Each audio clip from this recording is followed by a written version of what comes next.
Aitah for not wanting to give my husband's ex-wife and daughter child support. Note: I am inquiring whether my cousin is the one at fault.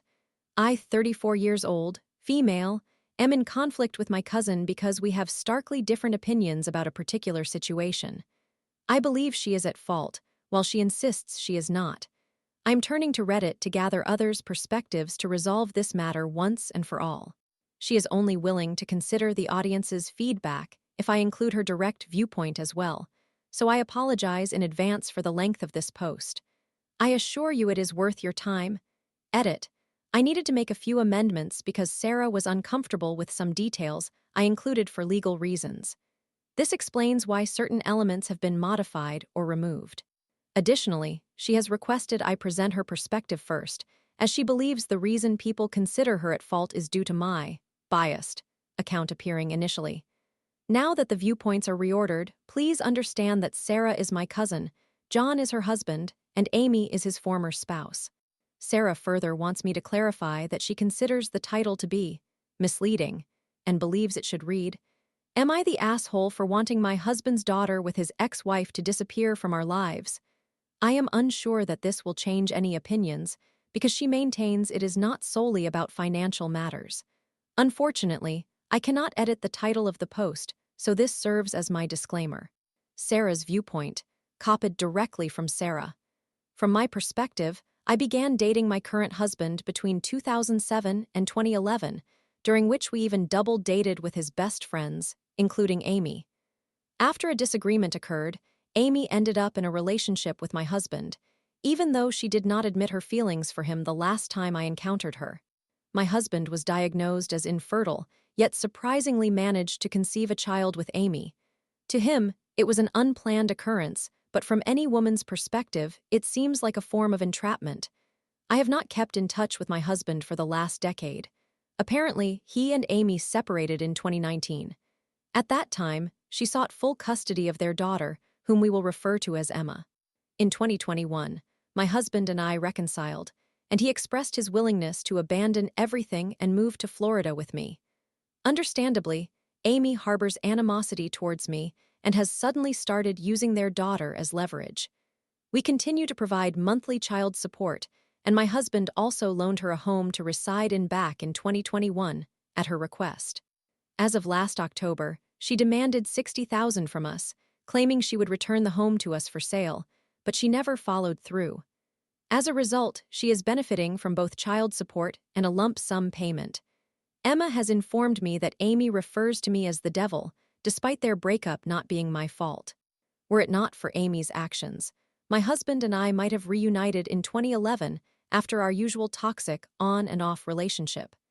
I understandably resent Amy for what she has done, convinced that she intended to entrap my husband for financial security, and I worry this will lead to perpetual monetary demands in the name of Emma. Emma has become collateral damage in this situation, as she primarily resides with her mother and misses out on time with her father. I am not advocating for additional visitation because we now have a son of our own, and I do not want him to grow up in a confusing environment. Perhaps when he is older, I will explain Emma's situation, but certainly not during infancy. Amy has not worked since entrapping my husband. She is now a waitress, and some claim she lives paycheck to paycheck. However, I highly doubt this, given that I have seen her with a designer bag. Some may consider me at fault for my feelings about Emma and Amy, but as a mother and unwilling stepmother, I feel wholly justified in wanting no involvement with Emma and resenting Amy. My perspective, I endeavored to present the facts as neutrally as possible, despite the difficulty. My cousin, 36 years old, female, is presently married to a man who was her ex many years ago. Their relationship ended because of his infidelity and toxicity, and they now share a 6-month-old baby. For anonymity, we will refer to them as Sarah and John. John was previously married to a woman, whom we shall call Amy, for several years, and they have a daughter together who is currently 10. I placed married in quotes because they held a wedding reception but did not legally finalize their marriage, which Sarah insists is a significant detail. Following John and Amy's separation, which occurred due to John's infidelity, they did not proceed to court, and both sides mutually decided for Amy to have full custody of their daughter, while John agreed to pay $1,600 monthly in child support. It is also noteworthy that Sarah re-entered a relationship with John, fully aware that he had a daughter. To provide some background on each party's financial standing, which I believe is relevant, John owns a business, and Sarah is a doctor, making them financially secure. Conversely, Amy was a stay-at-home mother during her marriage to John and is now working as a waitress to support herself and her daughter. John and Sarah have recently purchased a home worth approximately $1 million in the best school district for their son. Amy, residing in the condo owned by John, has agreed to vacate it and return it to him if he assists her with a down payment of $60,000 to help her move to a residence in a better educational district for their daughter. John sees his daughter just a few times each year, as Sarah despises both Amy and their daughter, prompting her to argue with John whenever he attempts to visit his child. One reason for Sarah's animosity, besides her general discontent with having an ex-wife in the picture, is her extreme displeasure at having to pay $1,600 monthly in child support, which is significantly less than what he should be contributing based on their income, and an additional $60,000 in cash to Amy. She desperately wishes that Amy and the daughter would simply vanish and stop burdening them financially. They ultimately agreed to provide Amy with the $60,000, but Sarah feels that this is merely a pretext for requesting more funds since Amy has yet to buy a new home. Sarah does not believe they owe Amy any further money due to the following reasons. 1. She believes that Amy deserves her current circumstances, i.e., living paycheck to paycheck and struggling because she should have known John was unfaithful based on his past and that their relationship was unlikely to endure. She holds Amy accountable for not recognizing this in hindsight and still opting to have a child during their time together. 2. She asserts that Amy trapped him because the pregnancy was supposedly unintentional. The conception occurred approximately 2 years into their relationship. Amy purportedly informed John it was a safe time to have unprotected intercourse due to her menstrual cycle, and since he has a low sperm count, the chances of conceiving seemed minimal. Sarah insists that Amy misled him about her fertility in order to trap him for long-term support and subsequently forced him into marriage, an action Sarah claims John did not desire. Sarah continues to criticize Amy by stating, "He was only 27, implying he wasn't ready, so Amy is just getting what she asked for." These quotes are taken directly from our conversation. 3. Since Amy agreed to take full custody, Sarah believes she should simply leave them alone, referring to John and Sarah. Furthermore, she does not see the necessity for Emma to have an involved father, as many individuals grow up successfully without one in her view. So I must ask, is Sarah in the wrong? Update: Sarah remains convinced that everyone else is mistaken and that she is not in the wrong. Therefore, she plans to repost her own perspective in the Am I the Asshole subreddit without my input, claiming my post is too biased, despite me having copied her exact perspective and made all the edits she requested. Story 2. Aitah for causing my mother to lash out at everyone in the family for eating brownies because I became fat. Before any of you begin to express your frustration with me by commenting, "This isn't even an Aitah situation. What are you even talking about?" Please understand that I did not post this merely to determine whether or not I am the antagonist. I simply find myself in a state of confusion. At this point, I feel that I am frequently placed in circumstances where events occur that are not my fault, yet I am always the one being blamed. This has led me to feel like a victim regardless of the situation's fairness or injustice. To summarize, I am currently unable to evaluate whether I am at fault, as I feel emotionally and mentally unstable. Therefore, I urgently seek a third perspective on my situation to help me process my frustrations and repressed emotions, as they have become overwhelmingly difficult to contain, and I have no one in my life to confide in. To begin, I, a 16-year-old female, have never had a strong relationship with my mother, who is 47 years old. I remain uncertain whether I am responsible for the serious issues that have strained our mother-daughter bond. For clarification, I have never engaged in illegal activities, I am a virgin, and I seldom go out with friends, let alone attend parties, nor do I stay out late as I do not have a curfew. However, What truly led me to despise my mother is clear to me. She has significant temperament issues. She is manipulative and gaslights me. She has threatened me in the past, though I do not recall all specifics since my mind instinctively blocks traumatic or painful memories, but I am aware of the situation. No experience has been as damaging as how she treated me during my childhood. Whether it was the constant and intense arguments between her and my father that resulted in chaos throughout our apartment, prompting neighbors to call security, or the physical punishment my younger brother and I faced for perceived misdeeds, a common occurrence in many Asian households, as you may know, I can recall far more negative experiences with her than positive ones. She has never offered an apology or acknowledged her own harmful behavior. Instead, she simply says, "I have changed, and you should appreciate that. Do not dwell on past grievances or harbor resentment." Now to address the main topic.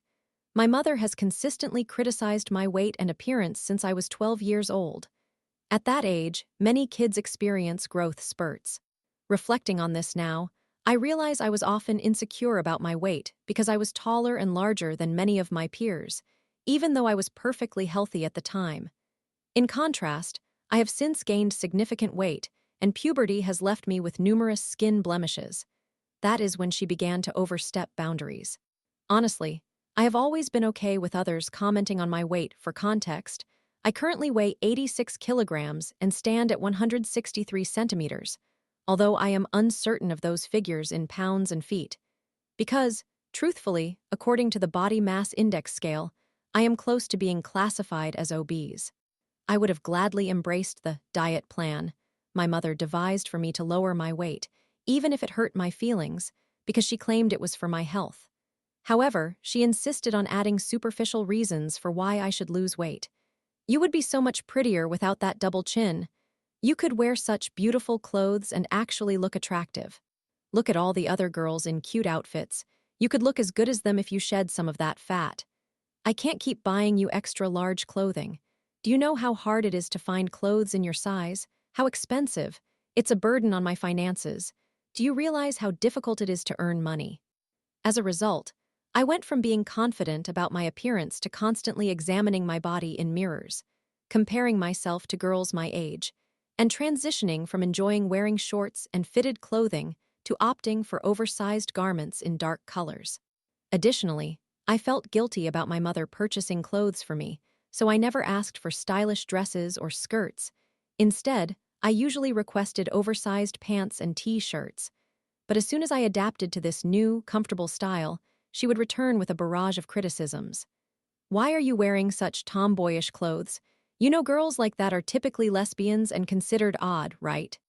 You should dress more like a girl." But I digress. Recently, she has become particularly strict about my diet, permitting only vegetables and oatmeal for meals. However, when I felt hungry, my brother and I decided to make some brownies for dessert. Upon discovering this, she reacted as if the world had ended, berating me for lacking self-control and discipline, expressing her concerns about how my behavior affected her ability to concentrate on work. While this part of her reaction was accurate, suddenly she began fat-shaming me, calling me names and suggesting that I would inevitably suffer severe health issues because of my weight.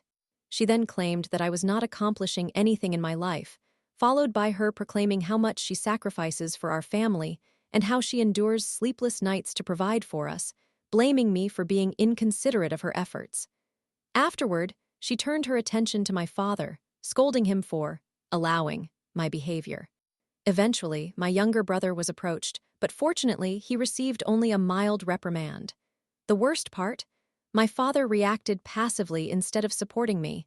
I can predict he will offer me advice tomorrow morning on the importance of self-control before inadvertently fat-shaming me, just as he has done previously.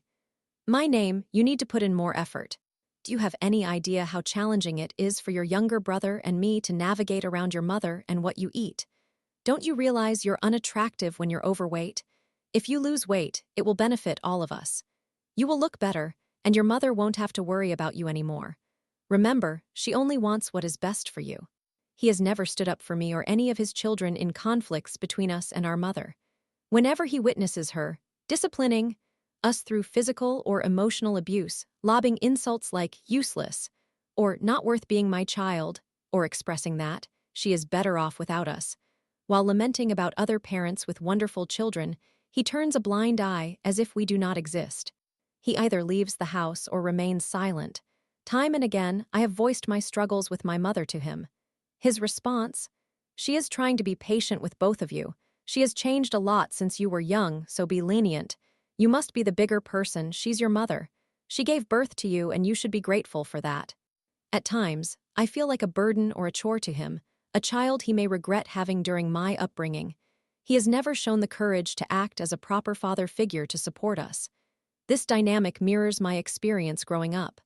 The difference is that my younger self, filled with naive hope, believed he would step in and rescue us from our mother like a superhero. Yet, he never did. However, this narrative strays from the main purpose of my post. The brownie incident is just one of many negative memories I hold regarding my mother.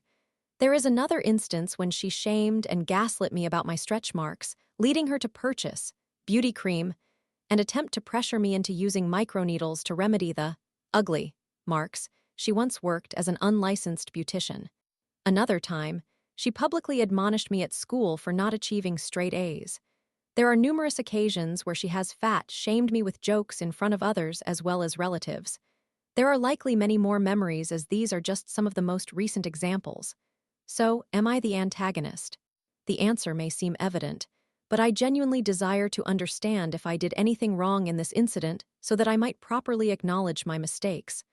I apologize if this turned lengthy and veered off topic at times, as I rarely have the opportunity to express all of this and relieve my mind.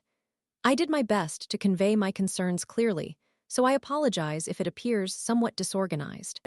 Story 3. I limits contact with my online friend after they pressured me for a video. I needed space for my mental health, but it hurt to walk away. Please take a moment to read this. It would mean a great deal to me. This narrative may be lengthy. I encountered someone online nearly a year ago. We formed a bond through our shared traumas, and I became emotionally attached quite quickly. They consistently treated me with respect and honesty. However, one day they expressed a desire for us to begin sharing our pictures on Snapchat. Their reasoning was rooted in our mutual lack of confidence in our appearances, and they believed it would be beneficial for us to appreciate each other's attributes. Although I felt quite uneasy about it, I thought to myself, why not? This is my best friend. I shouldn't have to worry, right? I used to send photos up to my shoulders, though not on a regular basis, and this carried on alongside a few video and audio calls. Within a few months, we became close friends. Eventually, I wanted to reduce our interactions due to my personal situation, as I was struggling with daily communication. Upon expressing this, they were displeased and disappointed. The final straw came when they pressured me to send them a video of myself, failing to apologize adequately and trying to shift the blame, trivializing the matter. Personal red flags for me. I was unprepared for this connection due to fears of my parents discovering it, as my parents are quite strict. I was dealing with mental challenges and lacked the emotional strength to text daily. Constantly worrying about our friendship, coupled with the distance between us, left me feeling anxious and drained. I had trust issues arising from my circumstances.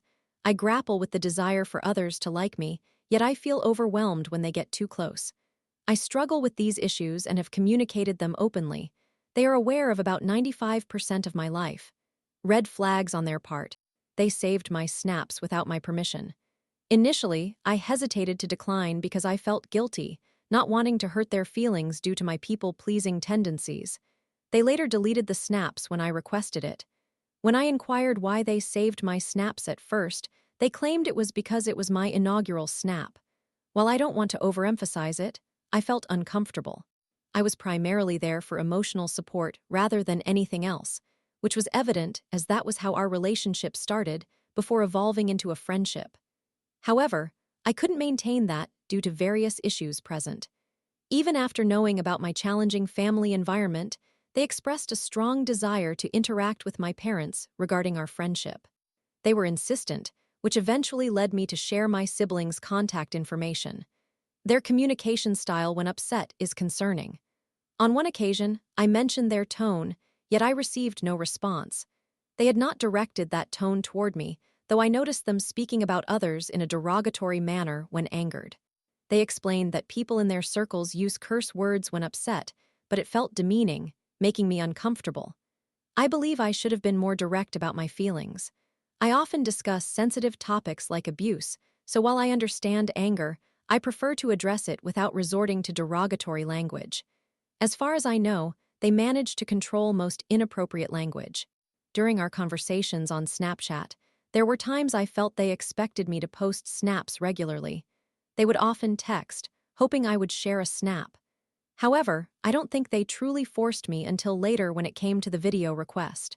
Regarding the video situation, it was so unexpected that they wanted to show me a video of themselves engaging in something productive. I felt happy for them, and our discussion progressed toward us collaborating on something productive, which I thought was a fantastic idea.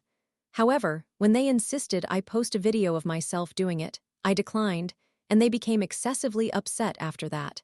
This whole ordeal pushed me to further limit our contact. Initially, it was for my mental well-being, but that incident became the final trigger. I still miss them tremendously. Before all of this unfolded, they were a significant source of support during my toughest times. They would check on me regularly with thoughtful messages and encouragement. It meant a lot to me that they considered me their best friend, and I truly enjoyed our time together.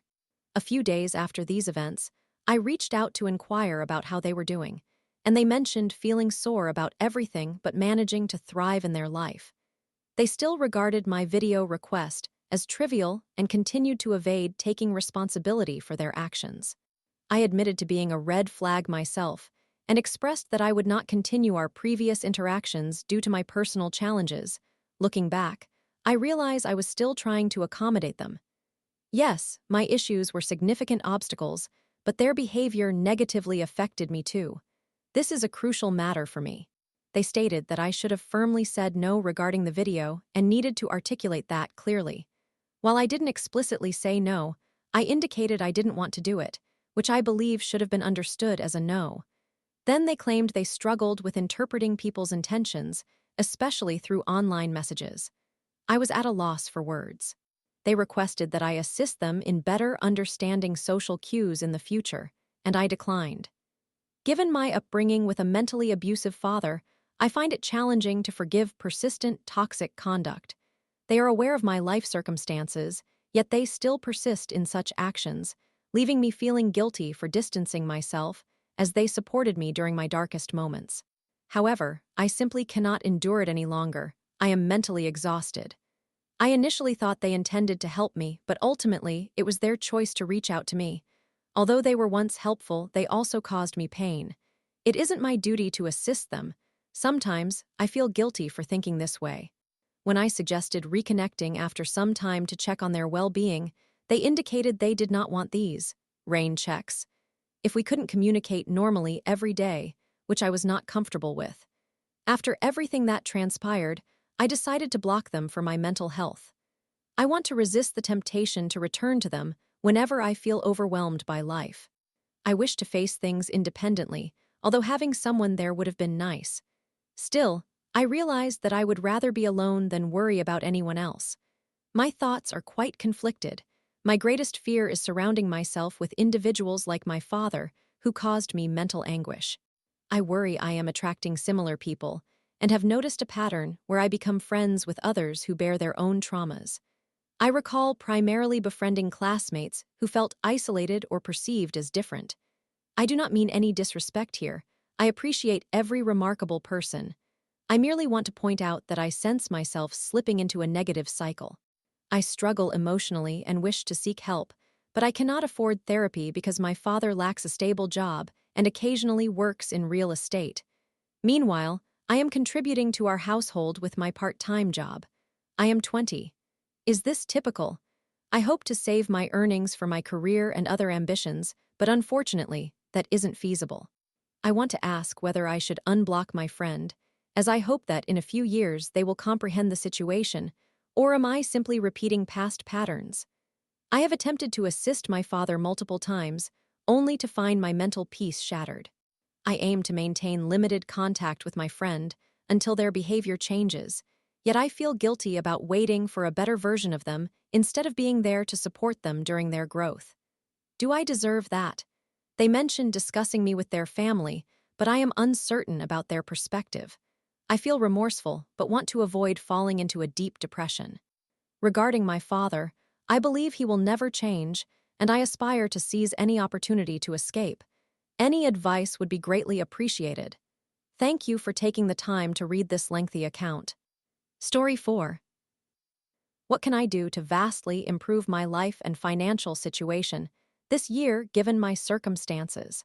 I was inspired by an affiliate marketing expert and felt motivated, but the realism shared by others has left me feeling hopeless once again.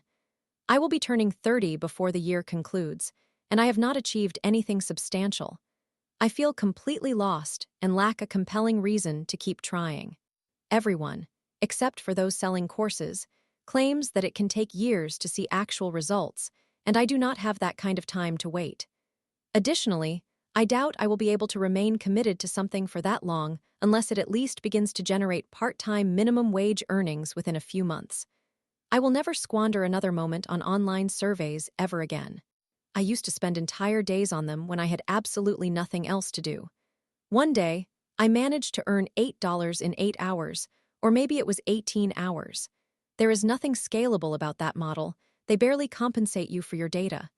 I am tired of seeing that suggested as a viable method to earn money online. I believed that the internet was meant to be a vast landscape of opportunities for making money, but it does not seem to be the case. I am on the verge of purchasing a course because I have virtually no other avenues available to me in life. I figured that closely following a course would be more beneficial than risking my limited savings in cryptocurrency. The truth is that long-term investing is not helpful for those who cannot sustain themselves in the near future, and short-term investing, which resembles gambling, barely results in price fluctuations, while spread fees and capital gains taxes can obliterate any potential profit. I thought that artificial intelligence must surely provide a wealth of opportunities to earn money, perhaps even a chance to get rich quickly. However, access to it is either free or low cost, and many people despise AI. Interestingly, it seems that those who ignore warnings that they are wasting their time are often more likely to succeed financially than those who heed the advice of others, which can sometimes keep them trapped in poverty, if not also in debt. Most individuals live paycheck to paycheck, struggling under a system that feels overwhelming. I strongly feel that the solutions I seek must exist. They appear to be like unattainable fruit swirling in a dark tornado that I cannot grasp. There is also a disheartening darkness within me, and it stands to reason that improving my external situation would make it more likely for me to feel better on the inside. I understand that this may sound overly dramatic to many, yet I truly lack prospects or opportunities. I am uncertain whether most people do either, as it seems that many remain in dead-end, low-paying jobs for years. The constant narrative that it takes years to realize any tangible profit, like earning $100 a month, is disheartening. When working a conventional job, one often expects to earn several $100s a week, more or less depending on the position within the first week or two of employment. I find life confusing and distressing. It sickens me that there are individuals actively promoting population growth despite a system that forces most people into poverty. I do not believe it is normal for me to approach 30 without being able to earn even $2,000 a month from a traditional job. I find it unreasonable to expect it might take a few more years to possibly see a few $1,000s monthly through affiliate marketing, YouTube, or another job or business. What am I overlooking? Am I simply too fearful or apathetic to invest time and effort into something that could require an indefinite period with no guarantee of success? Why does everything seem so difficult? I cannot drive, and I prefer not to discuss that. Otherwise, I would be working through platforms like DoorDash, Uber Eats, or Instacart. While many would caution against damaging my own vehicle to earn money, some people do not grasp how challenging it is to secure and maintain conventional employment. Furthermore, most jobs do not offer sufficient pay to live comfortably. I am in dire need of a remote position with no earning potential ceiling. I feel myself aging and falling further behind. I will likely end up homeless eventually, and I do not want to spend another year feeling stagnant. I am open to anything freelance work, self-employment, online business, or even a more traditional job as long as it is remote, perhaps something related to information technology. I hope I am capable of learning that. I have consistently struggled with mathematics, and I have a mental block about coding or programming languages, especially since AI tools like ChatGPT and Claude can already understand simple instructions in English, and AI will only continue to advance. While I see this as a positive development that reduces barriers to digital creativity, it will inevitably eliminate numerous jobs, and many people excel in technical skills but lack creativity. I believe that the real value lies in the ideas we generate and bringing them into existence. AI facilitates this, although not everyone thinks as I do. Additionally, not all ideas are exceptional and may require refinement through hands-on work and understanding the mechanics. I do not know how to discover the next big opportunity, like AI, cryptocurrency, or non-fungible tokens, which I believe are no longer relevant, or Web 3.0, before they gain traction. Setting aside my desire to create something revolutionary, I need financial stability sooner rather than later. I owe it to my family and myself. I am almost 30 and find myself stuck in a dead-end retail job, having missed out on most life experiences that provide joy and purpose. What is wrong with me? How do I move forward? I feel like the years have slipped away, and I have squandered an entire decade of my life that has rendered me unprepared for a better future. Surely I am capable of achieving more than this. Surely there are opportunities waiting to be uncovered. Someone recently informed me that Google offers an online job training program providing certificates for employment. Still, I wonder if it is adequate in isolation without a traditional college degree. Yes, I seek to catch up quickly, to fast-track my progress rather than prolong it for a few additional years, which I honestly might not even be able to afford. I am close to enrolling in this affiliate marketing course and meticulously following it, which costs $300 if it proves worthwhile. I am not progressing in life as it stands, and technically I can manage that expense, but I worry it may be outdated or simply a sales funnel leading to an even pricier course afterward. Should I become a guru and conduct my own courses? Honestly, I have nothing to look forward to, and I find myself contemplating death on a regular basis, increasingly losing my will to live as the situation worsens. What steps can I take to get ahead this year?